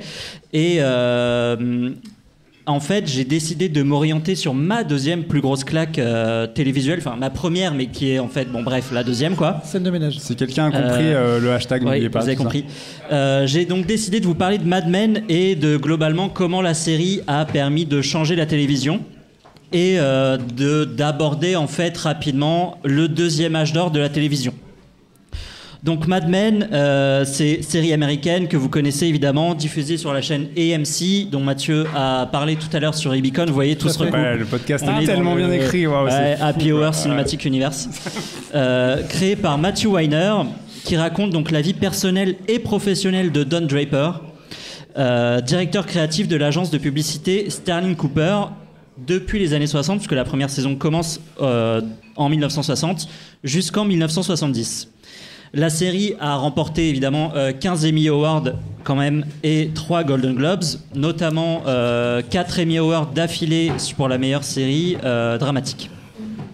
Alors, il faut savoir, pour la petite anecdote, que moi, j'ai découvert Mad Men très tardivement.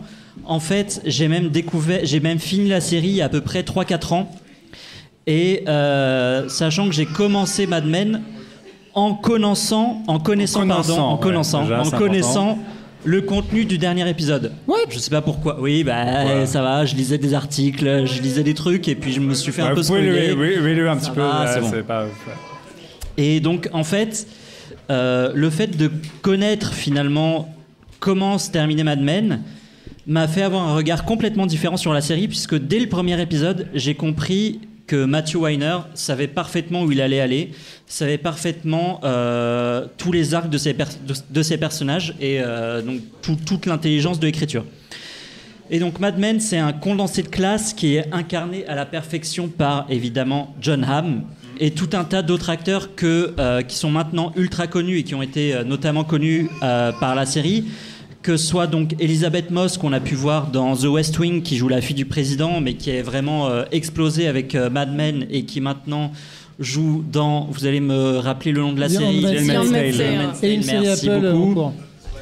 Jared Harris, January Jones ou encore Kiernan Shipka qu'on a vu récemment dans Sabrina l'apprentie sorcière.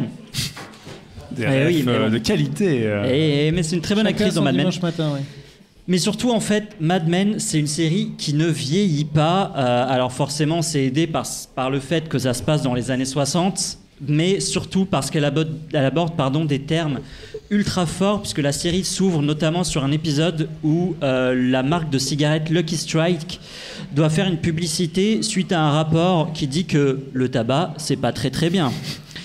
Et évidemment, ça va parler donc de publicité, de tabagisme, de racisme, de sexisme, surtout de sexisme, sur le sexisme ambiant du milieu de la communication dans les années 60.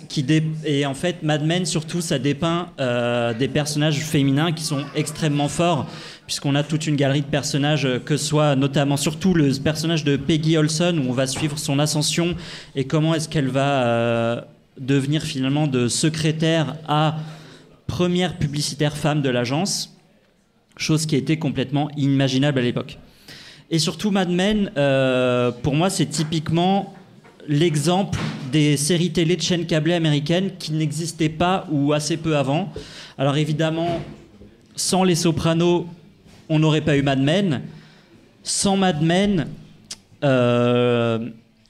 il faut savoir aussi que Mad Men, c'est une série qui est quand même très différente, puisque c'est une série, à l'inverse des Sopranos, qui n'est pas une série sur les mafieux, qui n'est pas une série sur les bad guys. C'est une série qui est un peu moins noire, c'est une série qui est évidemment plus chère.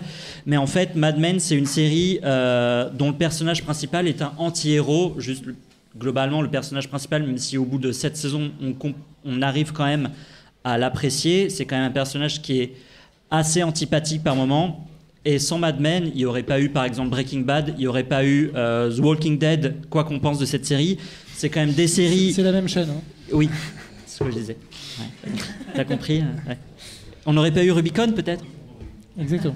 Et ce sont des séries qui ont en fait ramené des millions de spectateurs et qui ont vraiment poussé les networks à investir dans des séries risquées, à créer des séries travaillées. Donc, encore une fois, sans Mad Men, on n'aurait sûrement pas eu Orange is the New Black, on n'aurait sûrement pas eu Marvelous Mrs. Maisel, on n'aurait sûrement pas eu House of Cards. Et j'ai un peu l'impression que Mad Men, c'était la porte ouverte à l'âge d'or des séries télé que Game of Thrones a un petit peu refermé.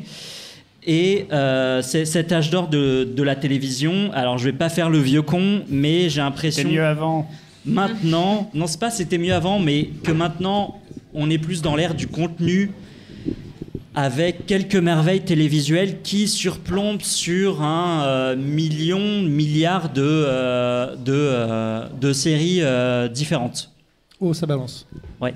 Et voilà, je suis pas le seul à avoir vu tout Mad Men, n'est-ce pas, Jean-Victor Ouette? Non, parce que moi je te l'ai vendu pendant des années quand même. C'est vrai. Et finalement, j'ai craqué. J'ai craqué. Le mec a vu alors quand c'était fini, ça faisait des années, on se dit mec, Mad Men, c'est incroyable. Non mais effectivement, moi je suis bien sûr d'accord avec toi sur tout ce que tu as dit, mais en fait, ce qui est assez intéressant, c'est que Mad Men, on pourrait se dire c'est une série historique, on suit effectivement un personnage qui est détestable, etc. Et ce qui est très très puissant dans la série, c'est tout le rapport qu'on a justement à l'histoire, où concrètement tout ce que raconte la série, et notamment le parcours des personnages principaux, enfin des personnages féminins qui sont très forts.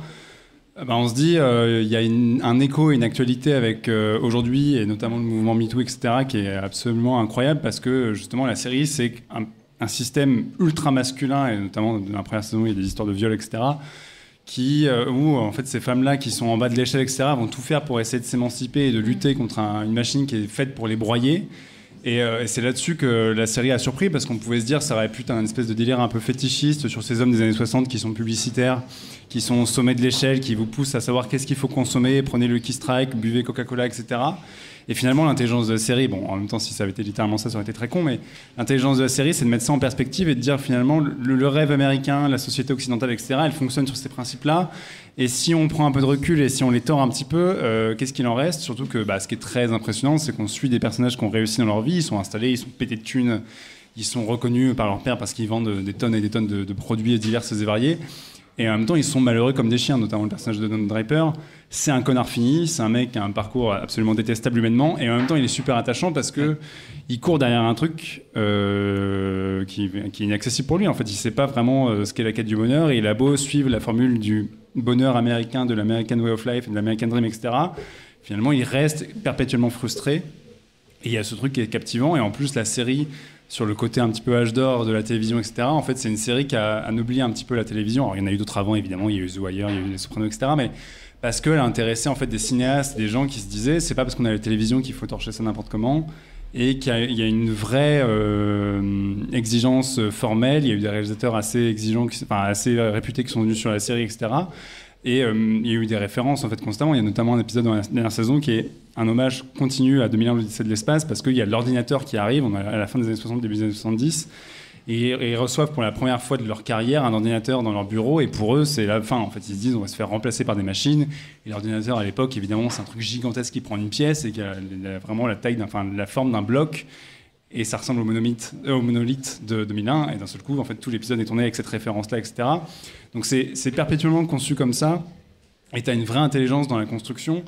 Et surtout, ce qui est marrant, c'est que c'est le genre de série un peu à sous-texte qui pourrait s'épuiser au bout d'une saison. Et au contraire, moi, je trouve que la série, elle monte en puissance perpétuellement. La qualité aussi va vraiment crescendo jusqu'à la fin de la saison, quoi. Ouais, la série est de plus en plus accrocheuse parce que en fait, les enjeux qui parcourent cette agence de publicité ont de plus en plus d'échos sociétaux. On parle aussi évidemment de racisme et de l'émancipation des personnes de couleur noire, etc., dans la société américaine, etc. Et c'est un truc qui arrive au fur et à mesure de la série, notamment.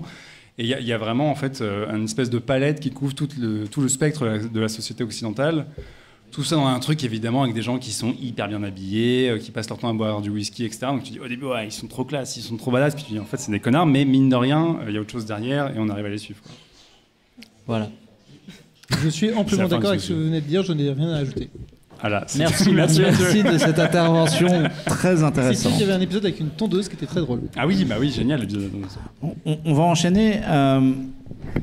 Sur Clone Web, pendant ces 20 dernières années, on a surtout parlé de cinéma, à part Happy Hour, qui était notre podcast un peu où on pouvait parler d'autres choses. Il y a une exception qu'on a fait dans les critiques de films il y a quelques années, une seule, c'est qu'un jour, Basile est venu me voir et il m'a dit « Hey, je peux parler de Red Dead Redemption parce que quand même, il y a un truc et ça mériterait une critique. » On peut faire ça ? Et là, Basile vient de prendre un coup de vieux. Et t'as fait une critique de jeux vidéo comme si c'était une critique de film. Je n'avais Et du coup, aucun souvenir. Quand Amandine m'a proposé de reparler de Red Dead Redemption, ça me semblait le sujet idéal. Et on fait ça en présence dans la salle d'un ancien de chez Rockstar. Bonsoir. J'ai pas du tout la pression. Pas du tout la du coup. pression. Ah non, absolument pas. Non, mais c'est assez. Je me souviens que quand j'ai rejoint l'équipe, c'est-à-dire en début d'année, je m'étais dit que c'était l'occasion de parler d'autre chose que de cinéma. Je n'ai parlé que de cinéma depuis que je suis arrivée. Et j'avais très envie de parler en fait d'un jeu vidéo qui pour moi était un grand choc en fait sur ces 20 dernières années, qui est sorti en 2010. Donc le premier du nom c'était Red Dead Redemption et le deuxième est sorti en 2018. Il faut savoir que comme son nom ne l'indique pas, c'est une trilogie puisqu'il y avait un autre jeu en premier qui s'appelait Red Dead Revolver qui était sorti en 2004. Moi quand je l'ai découvert du coup j'ai fait le calcul tout à l'heure, j'avais 15 ans donc c'est à dire que Clone Web j'avais 6 ans au début. Voilà, oui j'entends les... Voilà. Le temps passe. Voilà, le temps passe. Vous avez dit que c'était un truc sur le temps qui passe. Hein. Voilà. Mais non, mais moi ça a été un vrai choc en fait, parce que c'était arrivé à une époque où je commençais à avoir vraiment une espèce d'obsession avec les États-Unis et puis je commençais vraiment à jouer aux jeux vidéo, donc moi je fais partie de ces gens qui ont découvert GTA beaucoup trop jeune. Ne faites pas ça chez vous. Le passage de son permis a été très compliqué. Ouais, tout à fait. Et donc effectivement, moi j'étais passée totalement à côté de l'aspect satirique en fait de GTA. Et puis en fait, oui, moi je n'écrasais que les gens et vouloir faire. Et du coup, en 2000, je crois que c'était en 2010-2011, j'ai découvert un petit peu par hasard Red Dead Redemption et c'était un énorme choc pour moi parce qu'en fait, ça a été déjà alors, j'avais déjà joué à GTA, donc les open world, je connaissais déjà un petit peu. Mais Red Dead Redemption, en fait, ça a été, comment dire, vraiment une espèce de pierre angulaire, en fait, de ma vie de gameuse, on va dire ça comme ça. Parce qu'en fait, c'était vraiment, je sais pas comment dire, mais vraiment un univers... Ça a été quelque chose en fait qui était à la frontière, je pense, entre le cinéma et le jeu vidéo. En tout cas, c'est pour moi l'expérience qui s'en rapproche le plus. Et peut-être pour revenir un petit peu sur ce qui est Red Dead Redemption, donc le premier est sorti, je crois que c'était sur PS3 à l'époque, donc en 2010. Et c'est donc le récit de John Marston, qui était un ancien hors-la-loi de la bande de Dutch van der Linden. Qui essaye en fait de se ranger, donc on est en 1911, donc on est bien après, enfin en tout cas on est un petit peu après la période industrielle, et qui essaie de se ranger avec sa femme et son fils, sauf que sa femme et son fils en fait sont emprisonnés parce qu'il est poursuivi en fait par des agents du FBI qui lui imposent pardon, il y a plein de choses qui se passent sur cette table, qui lui imposent en fait de retrouver les anciens membres de la bande de Dutch. Et moi ce qui m'a vraiment frappé déjà c'est la richesse de l'univers. Il y a vraiment cette immersion et cet aspect, enfin, cette immensité en fait du paysage, notamment qui se passe d'ailleurs dans des états fictifs, donc à New Austin et à West Elizabeth, qui est, je pense, un petit peu le sud des États-Unis réel. Et puis, moi, il y a un système de jeu en fait qui me plaît énormément dedans. Et contrairement au GTA où on peut faire un petit peu n'importe quoi, écraser des gens et faire 6 étoiles avec un tank, dans Red Dead Redemption, en fait, on a une jauge qui permet en fait de soit faire le bien, soit faire le mal. En fait, c'est toute la rédemption en fait du titre du jeu qui donne vraiment cette possibilité de soit faire le bien, soit faire le mal. Et ça va avoir des conséquences directes en fait sur les NPC qu'on va croiser dans le jeu, qui vont soit réagir de manière amicale ou au contraire qui vont complètement nous agresser à la moindre chose. Enfin, la moindre interaction, pardon. Et je trouve que c'est peut-être un des seuls jeux dans ma vie qui m'a ému en fait, au point de me faire pleurer, parce que sans vouloir aller vers la fin, enfin sans vouloir spoiler la fin, pardon, c'est que en fait il y a vraiment cette idée de la rédemption. On a ce personnage qui est très attachant, qui a vraiment envie en fait de retrouver sa famille et de construire un foyer dans son ranch avec son fils et sa femme. Et puis arrive cette fin où en fait la rédemption, on se rend compte que toutes les actions qu'on a pu faire pendant le jeu, en fait, c'était qu'une illusion et qu'elle est totalement, elle est, comment dire, on peut pas y échapper en fait. Et c'est ce qui rend le jeu aussi tragique. Moi, je trouve que c'est un jeu qui est extrêmement mélancolique. Enfin, même la saga en fait des jeux, c'est des jeux qui sont très mélancoliques. Et le deuxième, du coup, est sorti en 2018, ce qui était une énorme attente.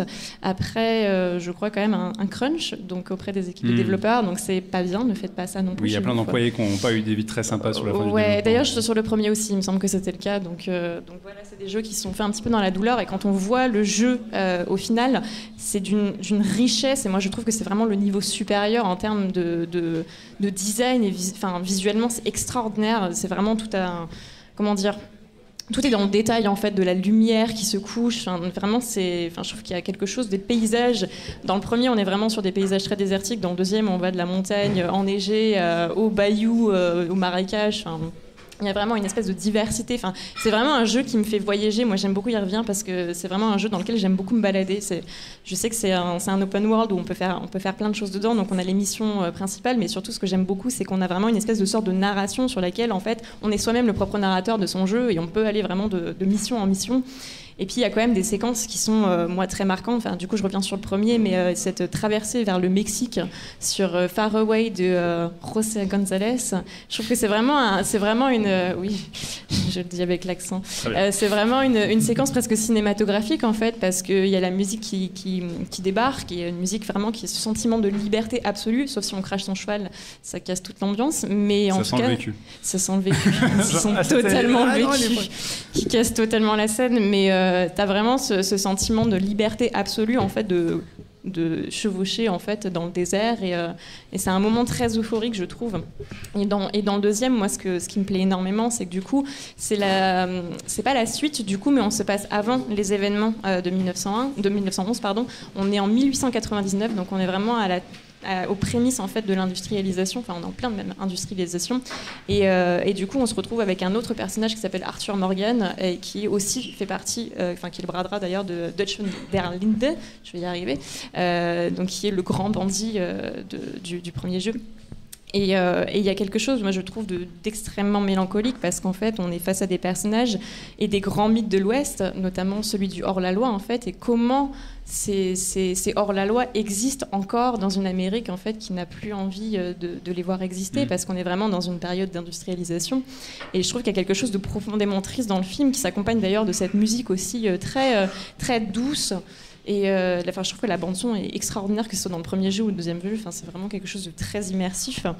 Et puis, il y a aussi quelque chose, moi, qui me plaît beaucoup, c'est que dans le deuxième jeu, en tout cas, c'est qu'ils osent aller vers un espèce d'aspect horrifique que le premier mettait un petit peu en avant dans certaines zones du jeu où on avait des maisons hantées, mais que c'était pas totalement assumé. Et dans le deuxième, Rockstar aime beaucoup faire ça, c'est faire des easter eggs. Donc, si vous avez joué à San Andreas et vous allez chercher les extraterrestres, c'est un peu la même chose dans Red Dead Redemption 2, où vous avez des fantômes, vous avez des choses très étranges, vous avez des rencontres avec des rednecks pas hyper sympas si vous rentrez dans des maisons. Sachant que le premier avait déjà une extension zombie aussi. Undead Nightmare. Il n'y a pas une souquette avec un mec avec un cannibale?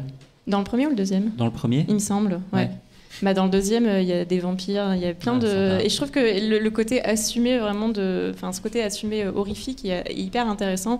Notamment, il y a toute une zone de jeu où en fait tu descends et d'un coup, dès que la nuit tombe, en fait, je trouve que le jeu devient vraiment hyper bizarre, où tu as une espèce de brume inquiétante. Mais en tout cas, moi, ça a été vraiment un grand choc que j'ai jamais retrouvé dans d'autres jeux. En fait, c'est vraiment une expérience sensorielle qui, moi, m'émeut beaucoup. Et comme je le disais, en fait, j'y reviens souvent, tout simplement parce que c'est dépaysant et il y a tellement, je trouve que l'univers est tellement riche que ça fait, le jeu est sorti en 2018, donc ça fait 4 ans que je continue d'y jouer de temps en temps, juste pour aller explorer des nouvelles choses. Ouais, non, mais je trouve que c'est hyper agréable en fait de se dire bon tiens, je vais jouer 10 minutes et en fait tu te fais ta petite balade et voilà, tu il est 2h du matin. Et il est 2h du matin et en fait tu fais passer 2 heures à marcher à pied. Mais en tout cas voilà, moi je suis très contente de pouvoir parler de ce jeu-là qui était qui est toujours d'ailleurs un de mes grands jeux préférés. Et toi, Basile, tu y retournes parfois à Red Dead Redemption? Après cette critique sur CloneWeb? Je l'ai jamais fait. Le 1, tu parles ou du 2? Les deux. Alors, j'ai plus le temps de jouer de toute façon, mais le 2, je l'ai jamais. Désolé. Ça, c'est le 20 ans. Le 2, je l'ai jamais terminé. Il est trop grand, trop truc, il y a trop de choses. Et en fait, j'étais perdu. Et puis, plus lourd, le gameplay, plus ancré peut-être un peu dans le réel, mais en même temps, tu peux quand même te manger 53 pruneaux dans une fusillade et puis tu te mets un peu de côté et hop, ça va mieux. Et donc c'est un peu entre arcade. Alors que le premier était plus arcade, plus facile, tu pouvais galoper en cheval sans trop de soucis. Là, dans le 2, j'ai le souvenir de m'être quand même gaufré à plusieurs reprises, c'était un peu frustrant. Et surtout, non, il est sublime, c'est vrai, les ambiances sont magnifiques, t'as du gothique sudiste, enfin il y a absolument tout. De ce que j'ai pu voir, je pense que j'ai fait peut-être le premier quart du jeu, quelque chose comme ça.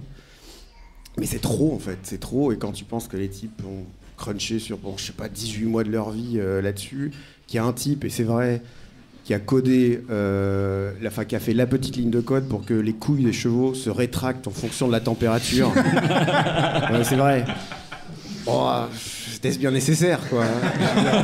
Il a pas vu sa femme et ses gosses pendant 4 mois de sa vie. Puis, alors ça a fait rire les gens sur Reddit et tout, et c'est vrai, je vais vérifier, moi c'est vrai, mais il y a un joueur que ça a fait triper sur Terre. Voilà, c'est ça. Mais pour moi, c'était trop cette indigestion. Mais en même temps, c'est aussi une période de la vie. C'est-à-dire que si je l'avais eu à 18 ans, je pense que je l'aurais poncé pendant un an. Le premier t'a fait phaser.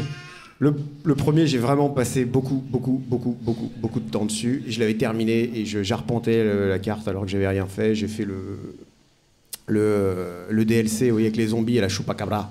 Oui, la chèvre mythique à capturer, je l'ai fait aussi dans tous les sens. Et il est sublime. Je préfère le premier, en fait. Je resterai sur le premier qui était peut-être encore assez accessible.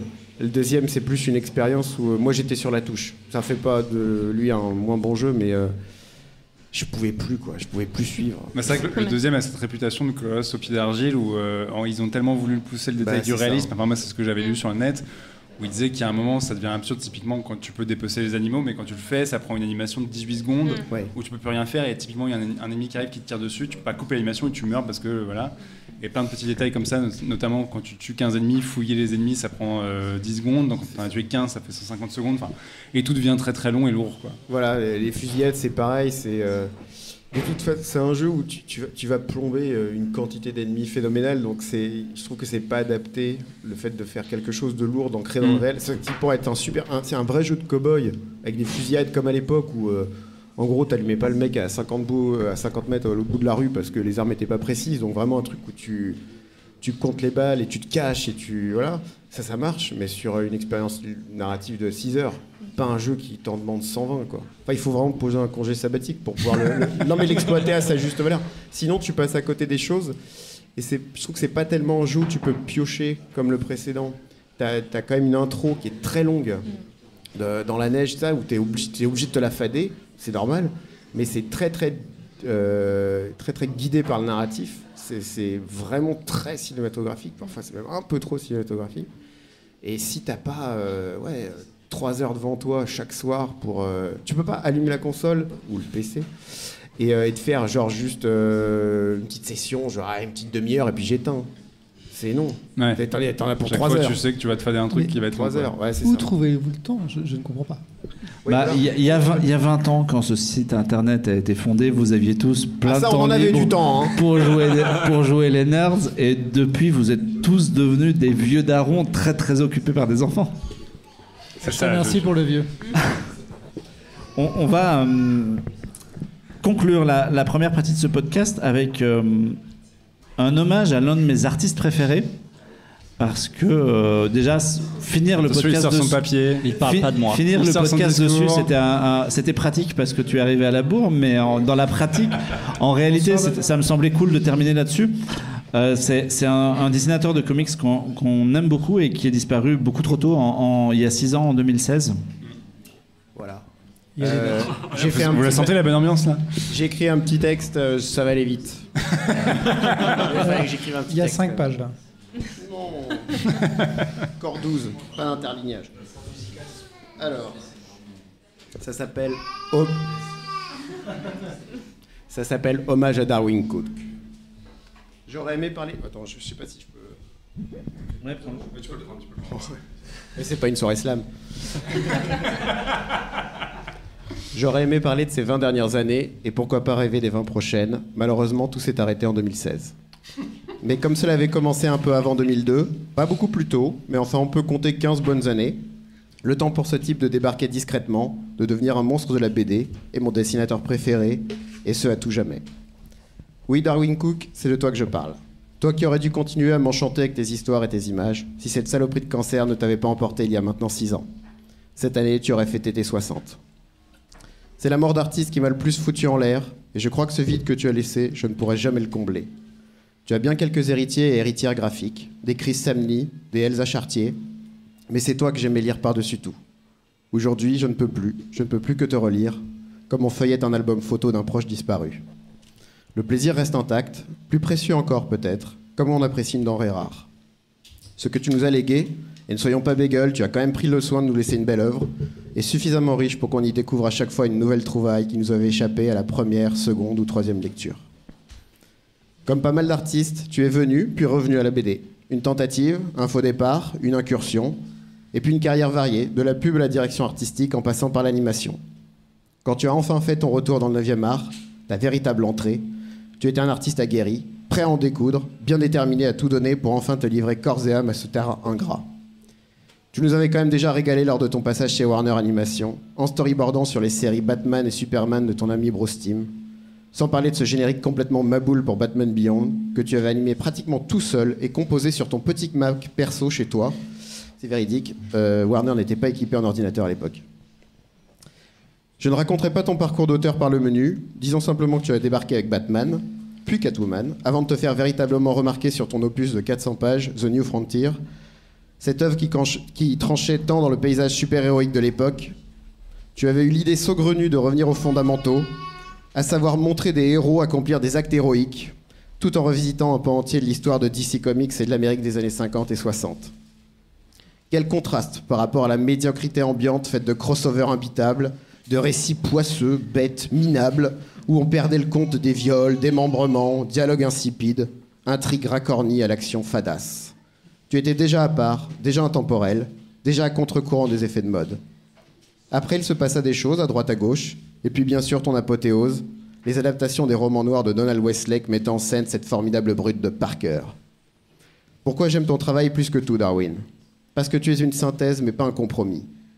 Tu as compris la narration dessinée avec Alex Toft, Harvey Kurtzman et Jim Steranko. Modeste que tu étais, tu disais leur avoir simplement tout piqué, et tu ne tarissais pas d'éloges envers ton ami Bruce Timm, qui t'avait lui aussi largement inspiré. Mais Bruce, lui, tenait le même discours à ton égard. Modeste, mais aussi assuré, car tu savais précisément ce que tu voulais, et rien ne t'importait plus que le sérieux avec lequel tu te consacrais à ton art.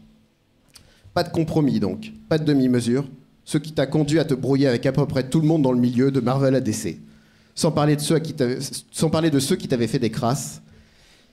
Et si un soir de Comic-Con, tu as renversé ta bière sur la tronche du directeur éditorial de Marvel de l'époque, c'est parce qu'il l'avait amplement mérité. Je raconterai après. Ce que j'aime dans ton trait, c'est qu'il peut être tour à tour épais, charbonneux, schématique, rond, courbé ou tranchant. Mais il n'est jamais superflu ou malhonnête. Jamais tu n'as triché, à camoufler des défauts par une profusion brouillonne, comme c'était la mode chez tes confrères superstars à tes débuts. Tu as toujours évoqué, suggéré, plutôt que bêtement et platement illustré de façon pseudo-réaliste. Synthèse, là encore. Tu savais jouer à la perfection sur la variété des cadrages et des échelles, passer d'une silhouette microscopique à un détail abstrait en très gros plan, compter sur la puissance de l'ellipse pour permettre au lecteur de recoller les morceaux.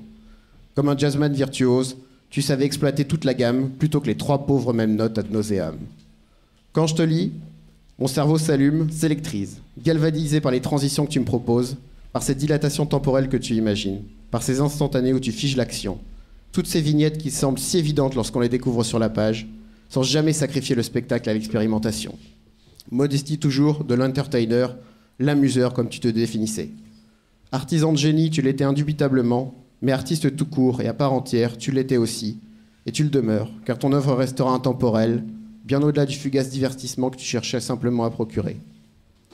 Dans le galbe d'une joue de personnage féminin exécuté d'un parfait coup de pinceau, dans l'ovale d'un œil rieur ou le trait épais qui devient un sourcil dense et menaçant, tout ton graphisme me ravit et réside à jamais dans la bibliothèque d'images de ma mémoire. Parfois, je pense à ces projets qui auraient dû voir le jour, et je me fais un peu de mal. Revengeance, une histoire à la Jill Thompson résolument méchante dans le Toronto des années 80 qui s'inspirait de ta vie de fêtard. The Big Blue, une suite spirituelle de New Frontier, sans héros encapés, mais avec des robots géants, on aurait gagné au change. Ou encore cette histoire sans titre dans un format géant où tu devais concevoir tout un monde art déco rétro-futuriste rempli de gratte-ciel. On ne les lira jamais, mais on peut toujours te lire ou te redécouvrir. Commencer par le premier Parker, le chasseur. Jeter un œil à The Twilight Children, ta collaboration avec Gilbert Hernandez, empreinte de réalisme magique. Se refaire New Frontier en entier, ou feuilleter juste le premier chapitre à base de dinosaures. Se plonger dans Catwoman, que ce soit le délicieux one-shot, le dernier braquage, ou la série régulière d'Ed Brubaker. Darwin, tu n'es plus, mais dans nos rétines, ta signature demeure éternelle. Bravo, bravo.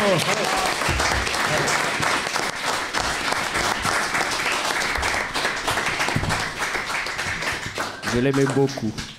Et alors, du coup, quelques encourage à le rêves lire. pour les gens qui nous écoutent. Ouais, qu'est-ce qu'ils peuvent lire assez facilement de Darwin Cook? Before Watchmen. Ça, c'est le sujet. J'ai tout lu de Darwin Cook. J'ai vraiment tout lu de Darwin Cook. Je suis allé chercher tous les trucs et les machins. Le seul truc que je me suis refusé à lire pour des raisons éthiques, c'est son Before Watchmen.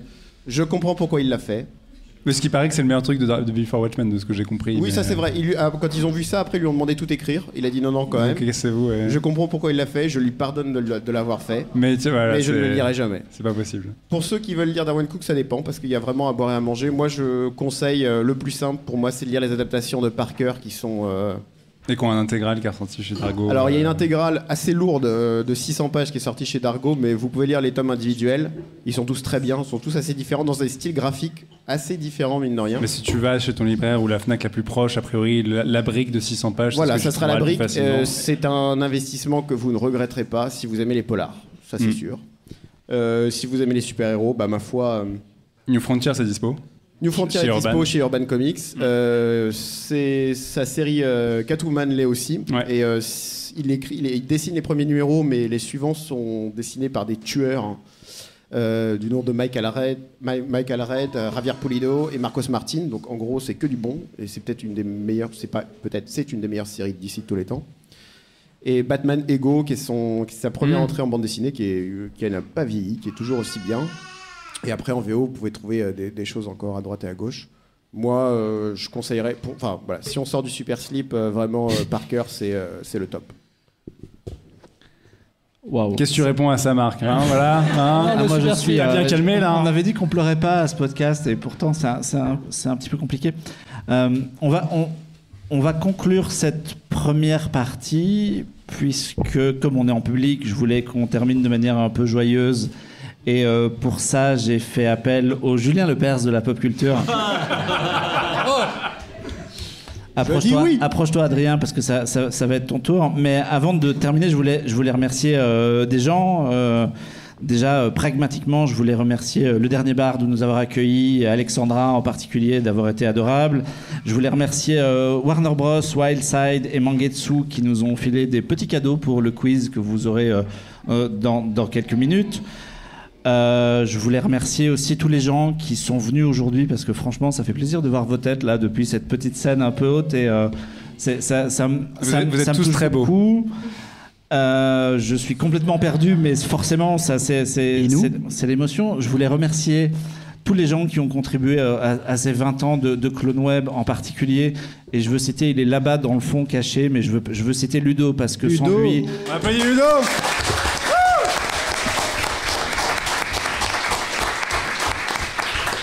Si le site est aussi beau, c'est grâce à lui. Sans son aide sur 1000 trucs, on n'en serait pas là. Je veux citer évidemment mes copains de Happy Hour et Alexandre et Jean-Victor en particulier, parce que mine de rien, ça fait un petit moment. Voilà, je vais laisser la parole dans quelques secondes à Adrien. Le cinéma, c'est souvent un art qui a... C'est une grande famille. C'est exactement là-dessus que je voulais terminer, puisque... Plusieurs franchises nous ont mis en avant les valeurs familiales, la famille au cinéma, ça a toujours été quelque chose. Et moi, je considère que Clone Web, c'est pas juste des copains ou des collègues, c'est ma famille. Et sacré baboulinet. oui, et La version belge.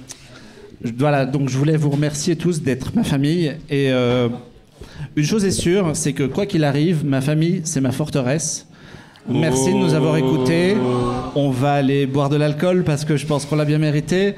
On se retrouve le mois prochain pour un happy hour qui sera complètement normal en mode apéro dans un appart. D'ici là, portez-vous bien. Merci encore à tout le monde et puis à bientôt. Salut.